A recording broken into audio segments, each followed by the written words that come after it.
नमस्कार विद्यार्थी मित्रांनो, डॉक्टर सुशील स्पॉटलाईट या आपल्या यूट्यूब चॅनलवर तुमचं सर्वांचं स्वागत आहे. 24 एप्रिल 2021च्या चालू घडामोडींचं विश्लेषण आपण बघणार आहोत. तत्पूर्वी डॉक्टर सुशील स्पॉटलाईटला टेलिग्रामवर फॉलो करण्यासाठी डिस्क्रिप्शनमधली लिंक तुम्ही वापरू शकता. फेसबुकवर आपला ग्रुप आहे, तिथेही फॉलो करू शकता. आपली जी आजची पहिली न्यूज आहे ती अमेरिकेसंबंधीची आहे.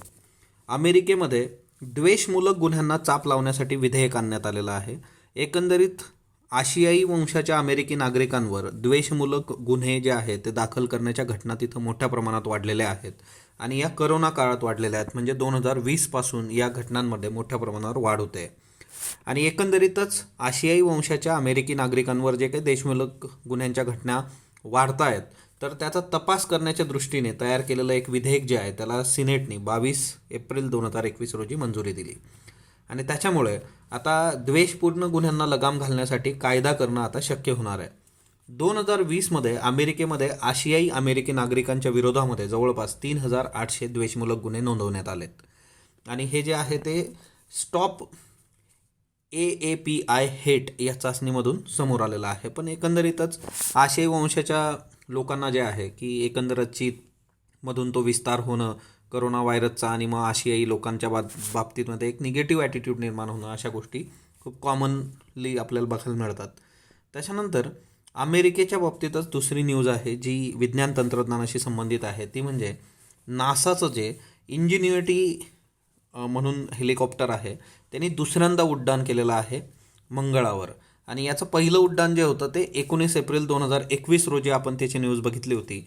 सो परग्रहावर हेलिकॉप्टर उड्डाण करणारा पहिला देश जो आहे तो अमेरिका ठरला होता. सो मंगळ ग्रहावर लँड झालेल्या नासाच्या इंजिन्युइटी हेलिकॉप्टरने 22 एप्रिल 2021 रोजी दुसऱ्यांदा चाचणी उड्डाण केलं. आता ऑब्व्हियसली पहिल्या उड्डाणापेक्षा दुसरं जे उड्डाण होतं ते अधिक उंच होतं आणि दीर्घकाळासाठी होतं आणि ते त्यांचे प्रयत्न चालू आहेत. इंजिन्युइटीने 52 सेकंद उड्डाण करून 16 फुटाची उंची गाठली आणि याशिवाय 7 फूट बाजूच्या दिशेने सुद्धा ते गेलं होतं.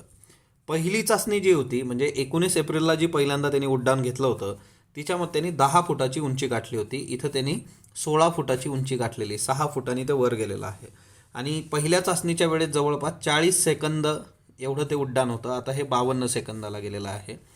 नासा येत्या काळामध्ये अजून 3 चाचण्या घेणार आहे आणि हिच्यामध्ये प्रत्येक पुढची जी चाचणी असेल ती मागच्या चाचणीपेक्षा अधिक उंची गाठणारी आणि अधिक वेळ उड्डाण करणारी अशी असणार आहे.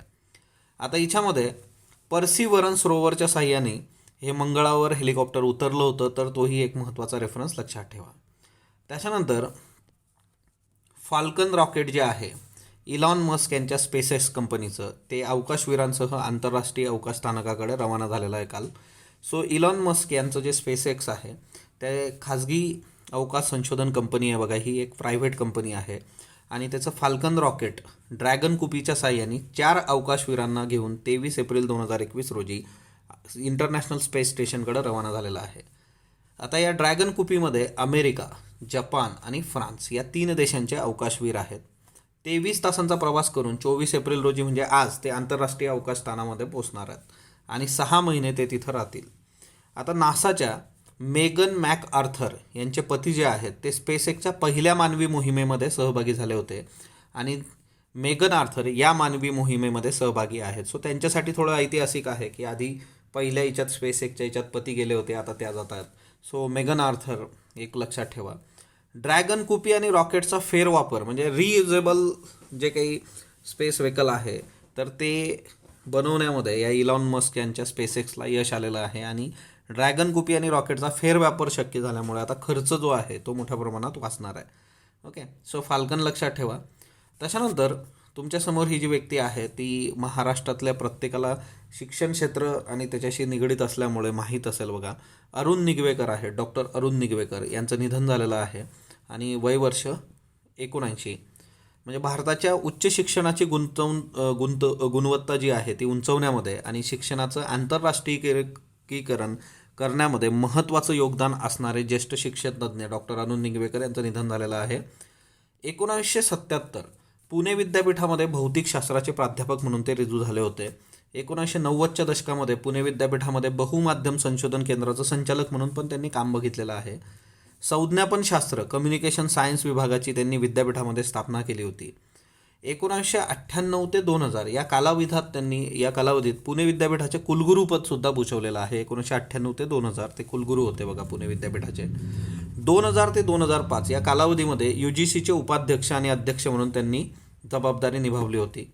देशातल्या 100 विद्यापीठांना इलेक्ट्रॉनिक संशोधन पत्रिकांचा वापर करण्याची मुभा देण्याचा महत्त्वपूर्ण निर्णय त्यांनी घेतला होता. एकंदरीतच नॅक जे आहे, नॅशनल असेसमेंट अँड ॲक्रिडेशन काउन्सिल, त्याचे ते संस्थापक संचालक होते. देशातल्या उच्च शिक्षणाच्या गुणवत्तेचे मूल्यमापन करण्याचे निकष आणि पद्धती त्यांनी निश्चित केली होती. त्यानुसार देशभरातील महाविद्यालय आणि विद्यापीठांचं मूल्यांकन ते केलं जातं आजच्या डेटमध्ये. लोणार सरोवर जे आहे त्याच्या संवर्धनासाठीच्या समितीच्या अध्यक्षपदी राज्य सरकारने त्यांची नियुक्ती केली होती. लोणार सरोवर जे आहे ते खूप वेगवेगळ्या कारणांमुळे चर्चेत होतं बघा. गेल्या 2 वर्षामध्ये लोणारचे रेफरन्सेस खूप जास्त आलेले आहेत. तर ते 2020मध्ये कुठं कुठं रेफरन्स होता तेवढं मला कमेंट बॉक्समध्ये तुम्हाला सांगायचं आहे. आपण ते बघितलेलं आहे. नागार्जुन विद्यापीठ, गुरु नानक देव विद्यापीठ, कालिकत विद्यापीठ अशा विद्यापीठांकडून त्यांना मानद डॉक्टरेटसुद्धा प्रदान करण्यात आली होती. सो डॉक्टर अरुण निगवेकर खूप महत्त्वाची व्यक्ती आहे बघा. येत्या काळात प्रश्न आपल्याला विचारला जाऊ शकतो. त्याच्यानंतर हा जो चेहरा आहे तो तुम्ही मनोरंजन क्षेत्राशी निगडीत आहे, तुम्ही मूव्हीजमध्ये वगैरे बघितला असेल, अमित मिस्त्री. तर अमित मिस्त्री या अभिनेत्याचं काल हृदयविकाराच्या तीव्र झटक्याने जे आहे निधन झालेलं आहे. क्या कहना हा प्रीती झिंटाचा चित्रपट गाजला होता बघा. सैफ अली खान, प्रीती झिंटा या क्या कहना चित्रपटामधून बॉलिवूडमध्ये त्यांनी करिअरला सुरुवात केली होती. त्याचे इतर चित्रपट यमला पगला दिवाना, शोर इन द सिटी, 140 की लास्ट लोकल है ना, छान चित्रपट आहे बघा हे 140 की लास्ट लोकल, अभय देओल है ना. हिंदी चित्रपटाप्रमाणे गुजराती नाटक आणि चित्रपटात देखील त्यांनी काम केलेलं आहे. सो अमित मिस्त्री एक लक्षात असू द्या. जागतिक युवा बॉक्सिंग स्पर्धा 2021 पोलंडमध्ये झाली बघा. तिच्यामध्ये 52 देश आणि 414 बॉक्सर्स होते. याच्यामध्ये भारत अग्रस्थानी आहे पदतालिकेमध्ये. 8 सुवर्ण पदक तिच्यातले 7 महिलांनी जिंकलेले आहेत, 1 पुरुषांनी जिंकलेलं आहे. कांस्य पदक 3 जिंकलेले आहेत आणि भारत अग्रस्थानी आहे. दुसऱ्या क्रमांकावरील रशियाला केवळ 1 सुवर्ण पदक याच्यात मिळवता आलेलं आहे. सो जागतिक युवा बॉक्सिंग स्पर्धा जी आहे पोलंडला झाली. भारत अग्रस्थानी आहे तेवढं लक्षात घ्या. नेक्स्ट वन जे आहे ते म्हणजे करोना विषाणूचे जे स्ट्रेन आपल्याला सापडतात बघा, नवीन नवीन स्ट्रेनबद्दल न्यूज येते. तर विषाणूमध्ये सातत्याने म्युटेशन होत असतं. म्युटेशन म्हणजे काय, रँडम चेंजेस जे काय असतात, बदल होत असतात. देशाच्या वेगवेगळ्या भागात वेगवेगळे स्ट्रेन आपल्याला आढळतात. जो देश स्ट्रेन शोधतो त्या देशाचं नाव त्या स्ट्रेनला दिलं जातं. तर हा एक MCQचा महत्त्वाचा मुद्दा लक्षात ठेवा. ज्या देशाने स्ट्रेन शोधला आहे त्या देशाचं नाव त्या स्ट्रेनला दिलं जातं. करोना प्रसार केवळ नव्या स्ट्रेनमुळे वाढत नाही, तर प्रसार रोखण्यासाठी घातलेले नियम जर नागरिकांनी तोडले तर प्रसार वाढतो. म्हणजे नवीन स्ट्रेन आला म्हणजे खूप काही घाबरण्याचं कारण नाही आहे. पण एक महत्त्वाचा मुद्दा तिथं असा आहे की ज्यावेळेस स्ट्रेन येतो तर त्यावेळेस रेग्युलर जे काही तुम्हाला प्रिव्हेन्शन आहे ना, मास्क असेल किंवा बाकीच्या गोष्टी, तर त्या तुम्ही पालन करणं गरजेचं असतं. आता B.1.617 आता ऑलरेडी हे आपण बघितलं आहे आधीच. पुण्यातलं BJ मेडिकल जे आहे तिथल्या संशोधकांनी अकोला आणि अमरावती इथल्या नमुन्यांच्या आधारे सर्वात प्रथम B.1.617 हा भारतीय म्युटंट शोधला होता. आता जर तुम्ही बघितलं की विविध देशातल्या स्ट्रेनचे भारत आणि राज्यातलं प्रमाण जर बघितलं तर आता ब्रिटनचा जो स्ट्रेन आहे त्याच्यात भारतात त्याचं प्रमाण 1644, महाराष्ट्रात 64, दिल्लीत 415, गुजरातमध्ये 60. दक्षिण आफ्रिकेमधले जे स्ट्रेन आहेत भारतात 112, महाराष्ट्रात 6, दिल्लीत 23, गुजरातमध्ये 2. ब्राझीलमध्ये 1, ब्राझीलचा जो स्ट्रेन आहे तो भारतात 1, महाराष्ट्रात 1 आणि दिल्ली गुजरातमध्ये सापडलेला नाही आहे. भारताचा जो स्ट्रेन आहे बघा, तर एकंदरीतच हा B.1.67 जो आहे तो 732 ठिकाणी, महाराष्ट्रात 427, कारण अकोला अमरावती इथून गेलेलं आहे बघा. दिल्ली जे आहे ते 76, गुजरातमध्ये नाही सापडलेला. सो बेसिकली हे स्ट्रेन्स आहेत. आता ही आकडेवारी तुम्हाला लक्षात ठेवायची का नाही, हे एक जस्ट एक्झाम्पल होतं की वेगवेगळ्या ठिकाणी कसे स्ट्रेन्स असतात. ओके. आता सगळ्यात महत्त्वाची गोष्ट जी आहे करोनाच्या बाबतीमध्ये, काल तुम्ही बघितलं असेल की हॉस्पिटलमध्ये आग लागली मुंबईच्या विरारच्या हॉस्पिटलमध्ये. मग आता फायर सेफ्टी हा जो मुद्दा आहे तो फार महत्त्वाचा आहे आपल्यासाठी. ICUमध्ये ऑलरेडी महाराष्ट्रातही घटना घडली होती आणि नवजात बालकं, लहान बालकांच्या बाबतीमध्ये अतिशय तो जो काही प्रसंग होता तो घडणं अपेक्षित नव्हतं. तो फायर सेफ्टी हा जो मुद्दा आहे, ICUमध्ये आग लागणं, तर याच्याबद्दलच्या बेसिक गोष्टी म्हणजे इन्फ्रास्ट्रक्चर जे आहे तर ते तुम्ही खूप प्रॉपरली वर्क करणं गरजेचं आहे. पायाभूत सुविधा ICUमध्ये काय ना, एक तर O2 जो आहे ऑक्सिजन मोठ्या प्रमाणात आहे. त्याच्यानंतर दुसरी महत्त्वाची गोष्ट, तिथली जी उपकरणं आहेत तिच्यामध्ये प्लास्टिकचा वापर मोठ्या प्रमाणावर आहे. त्याच्यानंतर इलेक्ट्रिसिटी, सगळं काही इलेक्ट्रिसिटी आणि ते सगळं जे काही आहे शॉर्ट सर्किट होऊ शकतं, तिच्यातून जर आग लागली मग प्लॅस्टिक, मग ते जास्त वेळ पेट घेतो, ऑक्सिजन तिथं आहे. ह्या काही बेसिक गोष्टी आहे ज्याच्यामुळे आगीत लागण्याचं जे काही प्रमाण आहे ते वाढतं.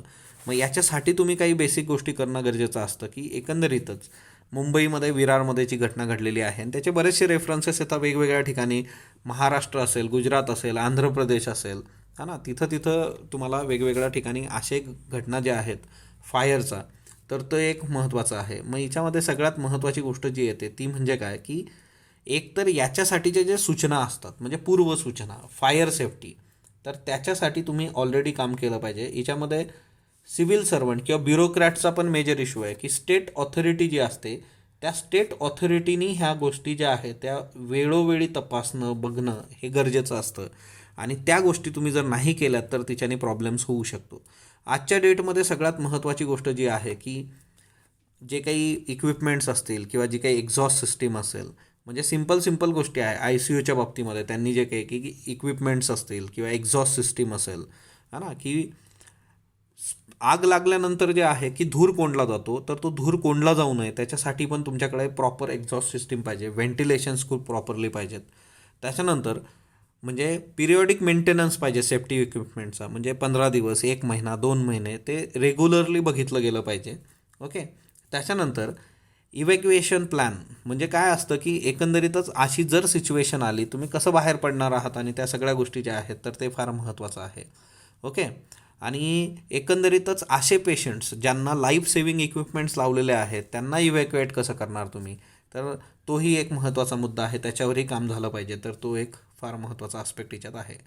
त्याच्यानंतर हे तुम्ही बघू शकता बघा, विरारमध्ये आगीत 15 करोनाबाधितांचा होरपळून मृत्यू. त्याच्यानंतर दिल्लीमध्ये प्राणवायू अभावी 25 जण दगावले, है ना. दिल्लीचे मुख्यमंत्री अरविंद केजरीवाल यांनी पंतप्रधानांबरोबर झालेली जी बैठक होती तिचं डायरेक्ट सार्वत्रिक प्रकाशित करून टाकली तिला, म्हणजे प्रसारण करण्यात आलं तिचं सार्वत्रिक प्रसारण. त्याच्यामुळे ही नाराजी व्यक्त केली होती बघा पंतप्रधानांनी. आता याच्यामध्ये एक महत्त्वाचा मुद्दा जो आहे, की हा तुटवडा का येतोय, म्हणजे दिल्लीमध्ये तुम्हाला 25 जण दगावले, प्राणवायू नाही आहे, असा तुटवडा का येतो. मग आता तिच्यामध्ये याचे काही बेसिक्स आपण बघितले होते, की तिच्यामध्ये सगळ्यात महत्त्वाची गोष्ट जी आहे 2020मध्ये 2020ची जर आकडेवारी तुम्ही बघितली तर आपल्याला ऑक्सिजन प्रकल्प जे आहे तर 150 ऑक्सिजन प्रकल्पांसाठी निविदा मंजूर झाली होती आणि याच्यासाठी 200 कोटी रुपये इतकी रुपये पण मंजूर झाले होते. नंतर तिच्यातले आता निविदा ज्या होत्या जवळपास 150 प्राणवायू प्रकल्पांच्या होत्या, मंजूर जे झाले ते जवळपास 162 मंजूर झाले, जास्तीचे मंजूर झाले. परंतु तिच्यातले फक्त 33 उभारले गेलेत आणि तिच्यातले फक्त आजच्या डेटमध्ये 5 सुरू आहेत बघा, म्हणजे काय सिच्युएशन आहे. मग एकीकडं आपल्याला आपली जी काही प्रशासन आहे, आपली जी गव्हर्नन्स आहे, सिस्टीम आहे, आज बघा आज 24 एप्रिल आहे, पंचायत राज दिवस आहे, त्याच्यावरचं पण एक महत्त्वाचं आर्टिकल आलेलं आहे, की ही जी व्यवस्था आहे ही खूपच प्रॉपरली वर्क होणं गरजेचं आहे. इतकं अशा पद्धतीने की बाबा तुम्ही 162 मंजूर करता, तिच्यातले 33 सुरू होतात आणि 5च काम करताय आजच्या डेटमध्ये, है ना. उभारले गेलेले आहेत 33 पण ते कार्यान्वित नाही आहे, म्हणजे ही किती भयानक परिस्थिती आहे ते तुम्ही बघू शकता. म्हणजे आज कोविडच्या बाबतीत पण आलेलं आहे, की सेकंड वेव्ह किती वर्स्ट आहे भारताच्या बाबतीमध्ये. तर तिच्यात एक महत्त्वाचा मुद्दा त्यांनी म्हटला होता, की एकतर प्रीमॅच्युअर सिलेब्रेशन आहे, की झालं बाबा आता संपलं, अशा आविर्भावात आपण आलो आणि त्याच्याने ह्या गोष्टी झाल्यात. त्याच्यामुळे हा एक फार महत्त्वाचा मुद्दा आहे. त्याच्यानंतर जवळपास भारतामध्ये तज्ज्ञ जे काय आहेत ते काय सांगतात, की भारतामध्ये जवळपास जर 50 कोटी लोकांना तुम्ही लसीकरण केलं, ओके, नैसर्गिक लागण झाली, ते बरे झालेत किंवा लसीकरण झालं, तर तिच्यामधून काय होईल, की ही जी लाट आहे ती ओसरू लागेल. पण 50% लोकांच्या बाबतीत हे झालं पाहिजे. आतापर्यंत तुम्ही जी काही गोष्ट आहे की जवळपास म्हणजे 15 जानेवारीपासून जर लसीकरण युद्ध पातळीवर सुरू केलं असतं, पण दररोज 25 लाख लोकांना लस दिली असती, तर आतापर्यंत 12 कोटीऐवजी 30 कोटी लोकांना लस मिळाली असती, लाटेची तीव्रता कमी झाली असती. आतापर्यंत फक्त 12 कोटी लोकांनाच लस मिळालेली आहे आणि एकंदर आपली लोकसंख्या आणि त्याचं जे प्रमाण आहे ते खूपच मिसमॅच आहे. तर तो एक फार महत्त्वाचा मुद्दा आहे. त्याच्यानंतर दुसरा याच्यातला महत्त्वाचा आस्पेक्ट जो आहे तो म्हणजे काय, की जे काही 2017चं धोरण आहे ते 2017चं धोरण आपल्याला काय सांगतं, की भारतामध्ये रुग्णालय आणि खाटा, तर त्याचं दर हजारी प्रमाण जे आहे की 1000 लोकांमागे आजच्या डेटमध्ये फक्त 0.5 बेड आपल्याकडं आहेत, म्हणजे 1000 लोकांमागे एक बेड पण आपल्याकडं नाही आहे. पण 2007चं धोरण आपल्याला सांगतं की 1000 मागे 2 बेड असले पाहिजेत. ओके. सो एकंदरीतच या दृष्टीने काम होणं अपेक्षित होतं. हे 2017चं धोरण आहे. कोरोना आला आहे 2020मध्ये, म्हणजे आपण मधल्या काळात पण याच्यामध्ये काही चेंजेस केलेले नाही आहेत. तर तोही एक फार महत्त्वाचा मुद्दा आहे. सरकारी रुग्णालयामध्ये 25 ते 50% डॉक्टरांच्या जागा ज्या आहेत त्या रिकाम्या आहे. व्हॅकन्सी 25 ते 50% तज्ज्ञ डॉक्टर जे आहेत ते व्हॅकंट आहे. ओके. त्याच्यानंतर दुसरी महत्त्वाची गोष्ट जी आहे की टेलिमेडिसिनचा वापर आपण करू शकतो दुसरीकडच्या लोकांना बघण्यासाठी वगैरे, परंतु एकंदरीतच GDPच्या 3% एवढा तरी खर्च आपण आरोग्यावर करणं अपेक्षित असताना फक्त 1.25% जे आहे तर तेवढाच तो एकंदर आरोग्यावर खर्च होतो आहे. म्हणजे GDPच्या 3% जर तुम्ही आरोग्यावर खर्च केला तर गोष्टी चांगल्या पद्धतीने होऊ शकतात. तर इथं 1.25% होतं आहे. राज्याच्या बाबतीत जर विचार केला तुम्ही तर फक्त 0.5% 0.5% आरोग्यावर खर्च होत आहे. तर हा एक फार महत्त्वाचा मुद्दा आहे. ओके. तर एकंदरीतच अशा काही बेसिक गोष्टी आहे ज्याच्यावर तुम्ही काम केलं तर गोष्टी वर्क होऊ शकतात. आता याच्याकरता गव्हर्नमेंटने आता प्रधानमंत्री गरीब कल्याण योजना, गरीब कल्याण अन्न योजना परत एकदा लागू करण्यासंबंधीचा निर्णय घेतलेला आहे केंद्र सरकारने. कारण करोना सदृश्य जी काही परिस्थिती आता परत दुसऱ्या लाटेमुळे आहे तिच्यात लॉकडाऊनसारखीच परिस्थिती झालेली आहे. कठीण निर्बंध आणि त्याचे नियम आणि त्या सगळ्या गोष्टी, आणि त्याच्यामुळे गरीब कुटुंबांसाठी पुन्हा एकदा प्रधानमंत्री गरीब कल्याण योजना राबवण्याची घोषणा सरकारने केलेली आहे. मे आणि जून हे जे 2 महिने आहेत या 2 महिन्यांसाठी प्रति व्यक्ती 5 किलो अतिरिक्त धान्य साठा जो आहे तो मोफत दिला जाणार आहे. याचा खर्च जो आहे तो जवळपास 26,000 कोटी असेल. 2020मध्ये ही योजना आली होती बघा, 3 महिन्यांसाठी मोफत धान्य वगैरे दिलं गेलं होतं आणि याच्यात लाभार्थी 80.96 कोटी लोक इतके ते लाभार्थी होते. खर्च जर बघितला 75,000 कोटी याचा खर्च होता. धान्याचा पुरवठा 200 लाख टन धान्य या योजनेमध्ये 2020मध्ये पुरवण्यात आलं होतं. सो 2020मधला या योजनेचा एक महत्त्वाचा गोषवारा जो आहे तो तुमच्यासमोर आहे. आता थर्ड लेअर ऑफ गव्हर्नन्स पंचायती राज. आज 24 एप्रिल आहे. 24 एप्रिल हा पंचायती राज दिवस म्हणून साजरा केला जातो बघा. कमल हसन हे आता पंचायत राजवर लिहित आहेत म्हटल्यानंतर विषय संपून जातो बघा. काय पाहिजे अजून, कमल हसन लिहायला लागलं याच्यावर. आता याच्यामध्ये सगळ्यात महत्त्वाची गोष्ट जी आहे की याच्यामध्ये एक स्टेटमेंट केलेलं आहे गांधीजींचं. The voice of people is the voice of God. लोकांचा आवाज हाच देवाचा आवाज आहे. The voice of the panchayat is the voice of people. पंचायतचा आवाज हाच लोकांचा आवाज आहे. महात्मा गांधीजींचं कोट आहे बघा, परीक्षेला विचारलं जाऊ शकतं. आता याच्यामध्ये सगळ्यात महत्त्वाची गोष्ट आहे की ब्रिटिशांना रिअलाईज झालं होतं की पॉवर शेअर जर नाही केली तुम्ही सत्ता जर जे आहे तर ते दुसऱ्यांसोबत वाटली नाही तर तिच्यातून ॲडमिनिस्ट्रेशन सोपं होणार नाही. म्हणून त्यांनी 1884मध्ये मद्रास लोकल बोर्डचा ॲक्ट जो आहे तो पारित केला होता आणि मग पंचायत राज सारख्या गोष्टी ज्या आहेत त्याची सुरुवात होते. बेसिकली लॉर्ड रिपन जो आहे. त्याच्यानंतर दुसरी महत्त्वाची गोष्ट जी आहे की जवळपास 1920मध्ये people over 25 years age vested with the right to vote and choose their panchayat members. 25 वर्षाच्या वरील लोकांना त्यांनी मतदानाचा अधिकार 1920मध्ये दिला होता पंचायतच्या बाबतीमध्ये. तर तो एक महत्त्वाचा मुद्दा आहे. त्याच्यानंतर 73वी अमेंडमेंट आली बघा आणि त्याच्यानुसार पंचायत राज्य आहे त्याला एक लीगल बेस जो आला. ओके. लॉ तयार झाला. सो 73वी घटनादुरुस्ती आहे, 74वी घटनादुरुस्ती आहे. मग आता याच्यामध्ये सगळ्यात महत्त्वाची गोष्ट जी आहे की एकंदरच हा एक आयडियल प्लॅटफॉर्म होता. डिसेंट्रलायझेशन जे काय आपण शिकतो सगळं, परंतु रिॲलिटी याच्यामध्ये काय आहे. रिॲलिटी आहे तमिळनाडूमधलं याच्यात उदाहरण घेतलेलं आहे की ग्रामसभा वगैरे ज्या आहेत त्याला कसल्याही पद्धतीने तिथं विशेष स्कोप दिला जात नाही. म्हणजे 8 लेनचा हायवे प्रोजेक्ट येणार होता, हायड्रोकार्बन प्रोजेक्ट तिथं येणार होता, पण कसल्याही पद्धतीने लोकांचं मत तिथं घेतलं गेलं नाही. सो तमिळनाडूच्या बाबतीमध्ये ह्या ज्या गोष्टी त्यांनी दिलेल्या आहेत की खूप काही स्कोप जो आहे तो दिला जात नाही. ओके. त्याच्यानंतर दुसरी महत्त्वाची गोष्ट आहे की केरळचं त्यांनी एक्झाम्पल दिलं आहे की केरळमध्ये मात्र याच्यापेक्षा चांगली स्थिती आहे की ती लोकं जे आहेत की जो काही फंड दिला जातो तर तो प्रॉपरली युटिलाइज झाला पाहिजे त्याच्यासाठी काम करतात.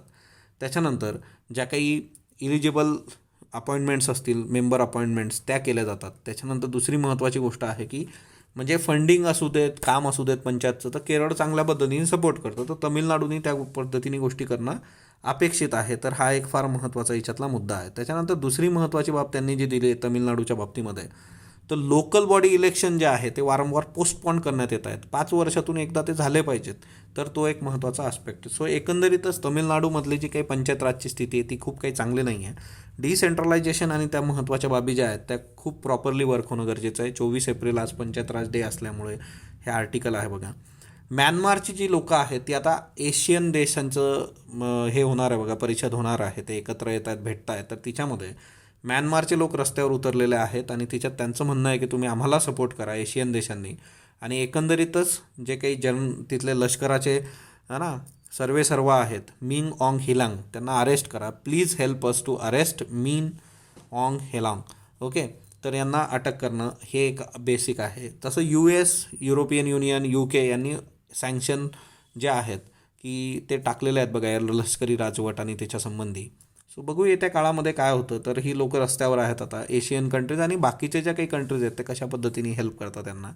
आणि खालचे प्रश्न बघा, 22 एप्रिल हा दिवस जागतिक वसुंधरा दिवस म्हणून साजरा केला जातो, बरोबर. 1970 पासून 22 एप्रिल हा दिवस जागतिक वसुंधरा दिवस म्हणून साजरा केला जातो. दोन्ही स्टेटमेंट योग्य आहेत. हायड्रोजन क्लबमध्ये सध्या किती देश आहेत, तर 15 देश आहेत. याच्यात एक भारत ॲड होणार आहे बघा. सो हायड्रोजन क्लबमध्ये 15 देश आहेत. 2023पर्यंत जागतिक स्तरावर किती हरित हायड्रोजन उत्पादनाचं लक्ष ठेवण्यात आलेलं आहे, 1.45 मिलियन टन.